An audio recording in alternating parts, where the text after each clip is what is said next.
आइए दोस्तों प्रेशर की अंडरस्टैंडिंग ले लेते हैं। प्रेशर क्या है इस कंसेप्ट को समझते हैं। देखिए हम अपने डेली लाइफ में काफी चीजें ऐसे देखते हैं जहां पर प्रेशर लग रहा है, ठीक है, बट फंडामेंटली इसको एक फिजिक्स और एक साइंटिफिकली एक साइंटिस्ट के हिसाब से एक साइंस पॉइंट ऑफ व्यू से समझते हैं कि एग्जैक्टली प्रेशर होता क्या है, क्या क्या चीजें प्रेशर में हमें देखने को मिलती हैं। सो हमने फोर्स की अंडरस्टैंडिंग कर ली, मोशन की अंडरस्टैंडिंग कर ली। अब प्रेशर की अंडरस्टैंडिंग के लिए एक छोटा सा डायग्राम ले लेते हैं।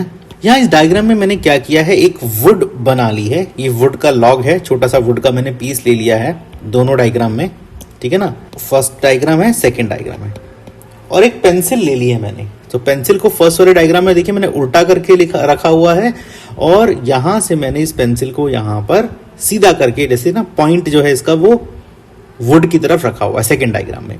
सो अब अंडरस्टैंडिंग लेते हैं। देखिए क्या कर रहे हैं। अब हम फर्स्ट डायग्राम में सबसे पहले आता हूं। फर्स्ट डायग्राम में मान लेते हैं मैं इस पेंसिल को ना ऊपर से दबा रहा हूं, यहां से इस पे एक फोर्स देता हूं, यहां से, है ना, मैंने हाथ इस पर एक फोर्स दे रहा हूं, एफ करके मैंने फोर्स बना दी। अब ये जो पेंसिल है ये इसको जो वुड है इसको प्रेस करने लगी है, बट आप गौर करेंगे जैसे ही आप पेंसिल को यहां प्रेस करेंगे तो pencil will not go inside the wood. ये ऑब्जर्वेशन आप देखेंगे कि pencil will not go inside the wood। Would के अंदर नहीं जाएगी पेंसिल, ठीक है। अब सेम ही चीज डायग्राम 2 में करते हैं। यहाँ पर फोर्स F डालते हैं, सेम फोर्स हमने डाली है। यहाँ पर जैसे ही आप पेंसिल को प्रेस करेंगे ना तो आप देखेंगे पेंसिल यहाँ पर खट करके अंदर चली जाएगी, इसकी थोड़ी सी निब ना अंदर आ जाएगी, ठीक है जी। अब ऐसा क्यों हुआ ये समझते हैं, ठीक है ना। जब इसकी अंडरस्टैंडिंग हम लेंगे, इसका मतलब क्या है, यहां पर हमने क्या निकाला कि pencil will go inside the wood, ठीक है ना। सो यहां पर हमने नो देखा था, not go inside the wood, फिर यहां पर देखा कि वो गो इनसाइड द वुड गई थी, ठीक है। अब ऐसा क्यों हुआ है, दो चीजें यहां पर हमें देखने को मिलती हैं। क्या क्या चीजें देखने को मिलती है, एक तो सबसे पहले देखिए यहाँ तो फोर्स तो है ये कंपोनेंट, ठीक है। दूसरी चीज यहाँ आप क्या ऑब्जर्व कर रहे हैं, क्लोजली ऑब्जर्व करिए दोनों फिगर में डिफरेंस क्या है।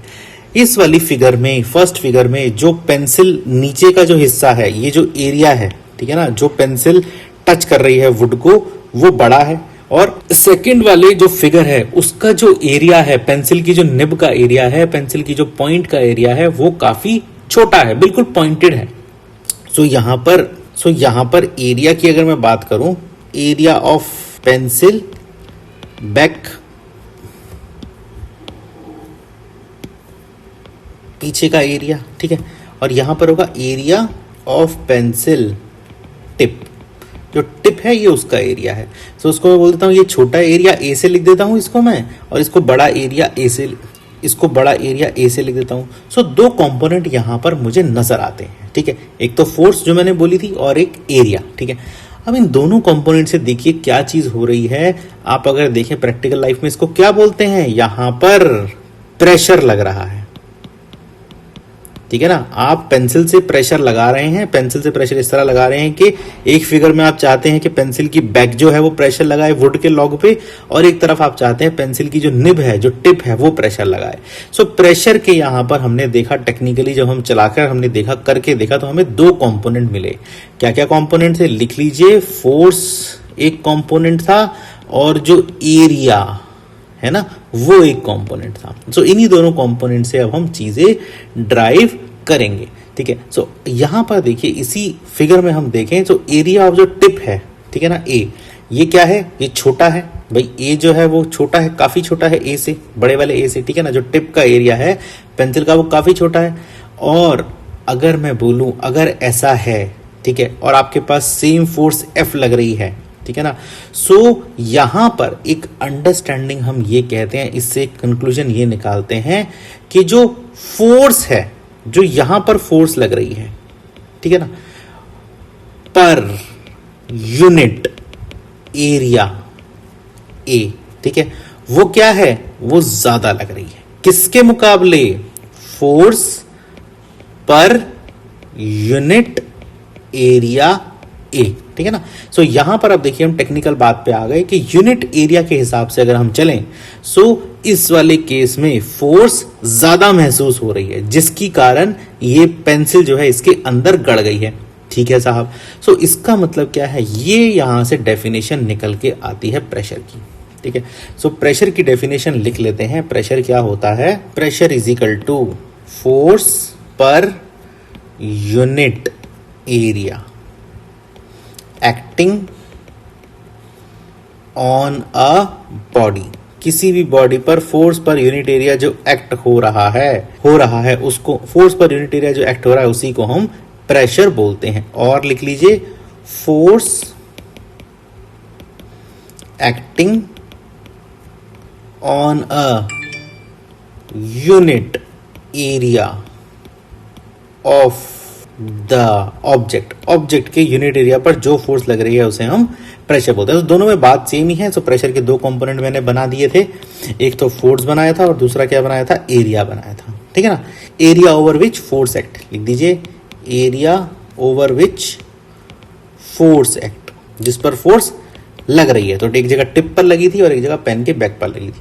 सो अगर इसी में जो मैंने पीछे एग्जांपल दिया था, इसी केस में अगर मैं आपको बताऊं कि फोर्स को मैं कांस्टेंट बोल देता हूं, ठीक है, तो इसका मतलब क्या है, पीछे हम देख रहे थे ए जो था ना वो बड़ा था, मतलब पीछे से ले तो बड़ा वाला ए जो था वो इस छोटे वाले ए से बड़ा था। ठीक है, तो इसका मतलब क्या हो रहा था कि प्रेशर जो लग रहा था पेंसिल की टिप पर वो ज्यादा बड़ा लग रहा था प्रेशर अगर मैं बोलूं पेंसिल के बैक से। ठीक है ना, सो यहां पर तो ये छोटा वाला जो एरिया था ये टिप का था, यहाँ ऐसे बना दीजिए, और ये वाला जो एरिया था इसके पीछे यहाँ बैक का था।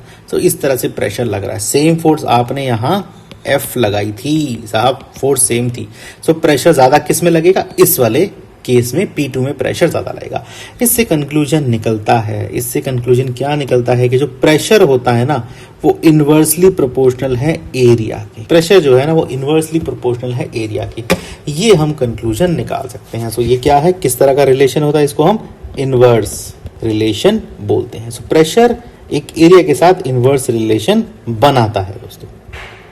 एक और अब यहाँ पर केस ले लेते हैं, मान लेते हैं इन दोनों का ना एरिया सेम है, मतलब ये जो पेंसिल है ना, ये पेंसिल दोनों की दोनों इस तरह नीचे पॉइंटेड है। ठीक है जी, पॉइंटेड है तो इसका जो एरिया ए था यहाँ पर, इसका भी एरिया ए हो गया। भाई टिप का एरिया ए था, छोटा वाला स्मॉल ए था, यहां से इस पर मान लेते हैं फोर्स F1 लग रही है और इस पर फोर्स F2 लग रही है। ठीक है ना, अच्छा कुछ इस तरह से लग रही है, जो फोर्स है F2 वो ज्यादा बड़ी है, मतलब ज्यादा फोर्स आप यहाँ राइट साइड वाली पेंसिल पर लगा रहे हैं। ठीक है, एरिया दोनों का बराबर है टिप का, तो इसका मतलब क्या है, प्रेशर से कैसे लिंक है, तो इसका मतलब देखेंगे जो प्रेशर लग रहा है ना यहाँ पे सेकेंड वाली पेंसिल पे वो ज्यादा लग रहा है।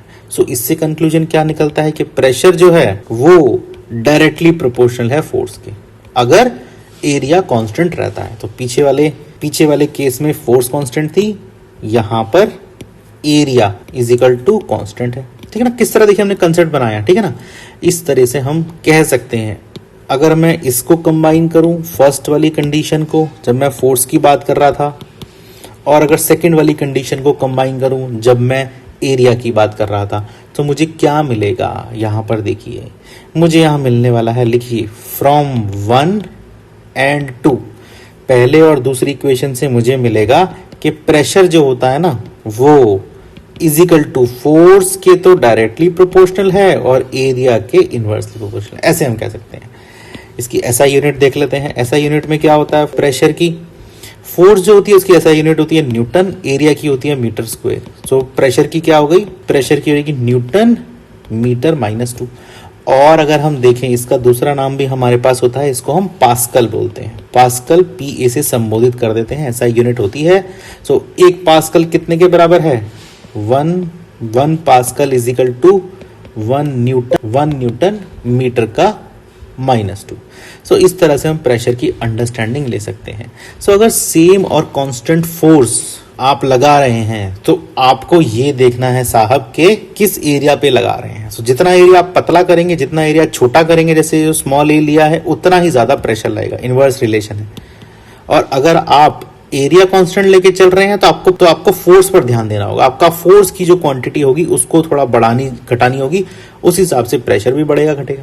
सो इस तरह से हम प्रेशर की अंडरस्टैंडिंग ले सकते हैं। सो टेक्निकली हमने समझा प्रेशर क्या होता है, एक्सपेरिमेंट से हमने देखा ये इसके अंदर दो कंपोनेंट निकलते हैं, फोर्स निकलता है साहब और एक एरिया निकलता है। सो इस तरीके से हम प्रेशर की कंप्लीट डिटेल और एक स्ट्रक्चर बना सकते हैं, टेक्निकली हम इसको समझ सकते हैं। आइए दोस्तों आगे चलते हैं।